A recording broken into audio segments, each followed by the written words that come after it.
Hi, Stuart Bruce here, and I am the Spare Time Property Investor. In these podcasts, I'm going to share tips, tricks and lessons that I've learned and will hopefully help you, especially if you're still working the 9 to 5.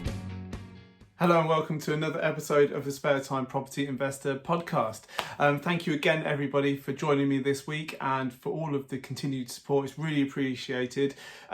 If you like this episode or get some benefit from it, it would be amazing if you could share it on your social medias, like it, and don't forget to subscribe while you're at it. This week, I have decided to talk about what happens if your tenant gets into financial difficulty. Now, this was prompted by me receiving an email at work. Yep, I'm the Spare Time Property Investor, so I still hold down a day job. And what this email was about was a new government scheme called Breathing Space. I read it and it sounded like quite a good thing and kind of applicable to a lot of people at the moment because of COVID and the kind of economic fallout from COVID.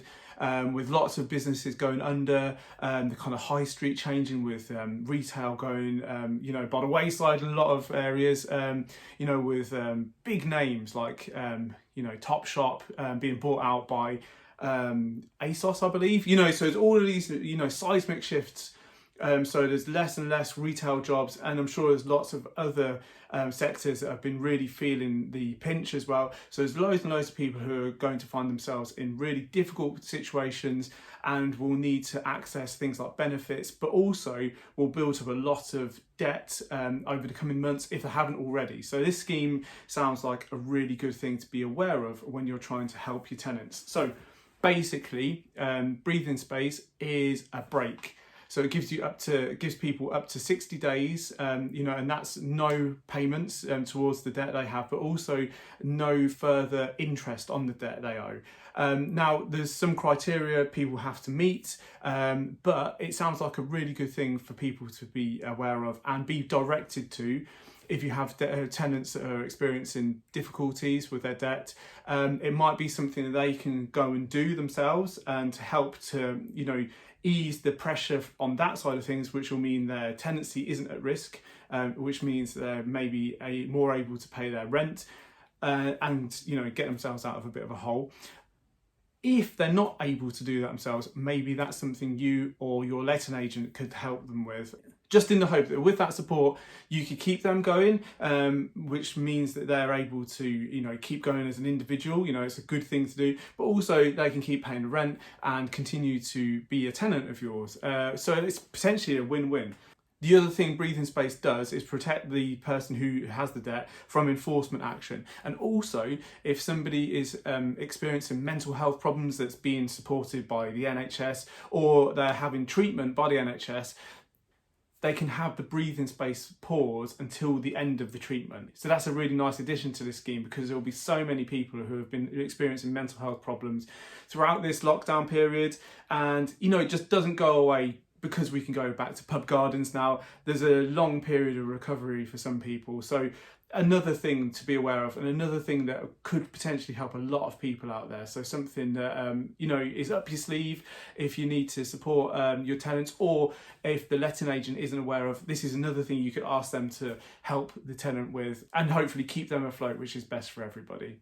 Now, there's a lot more information on the website as you would expect, so I'll make sure the link is in the show notes. And there are also organisations like Step Change who provide lots of great debt advice.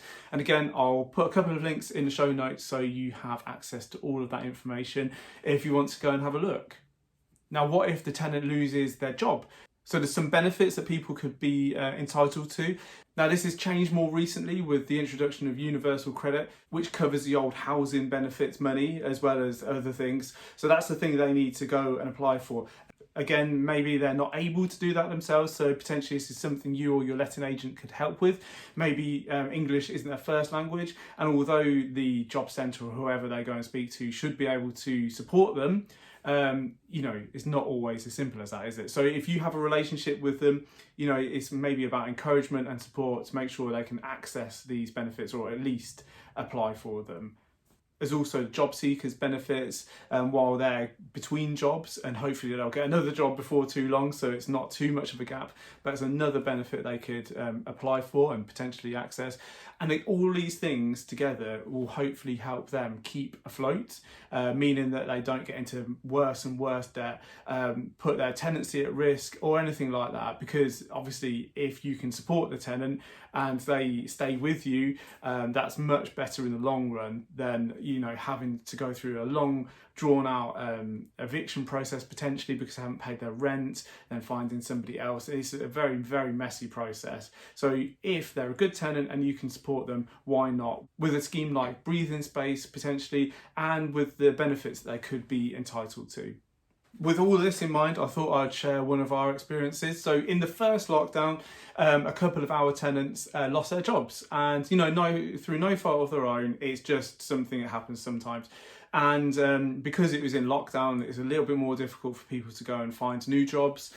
So our lovely letting agent helped them apply for universal credit and made sure that they could claim anything they were entitled to.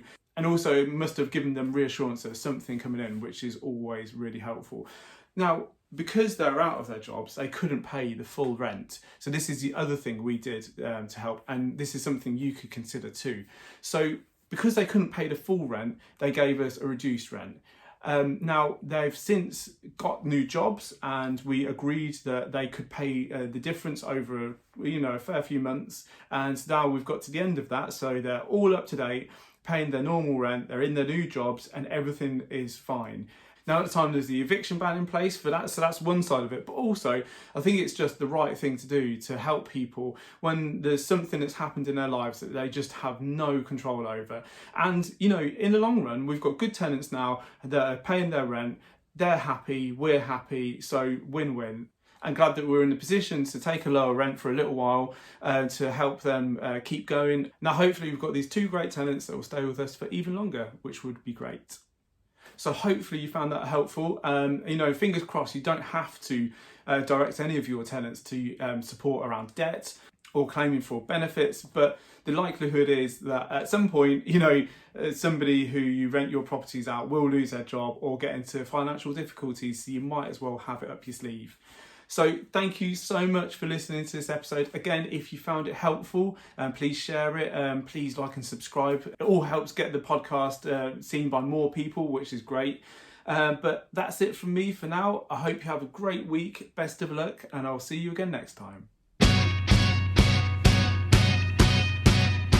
Thank you so much for listening to my podcast, and I really hope you enjoyed it. If you have, please leave me a 5-star review to help other people find it, and don't forget to hit that subscribe button.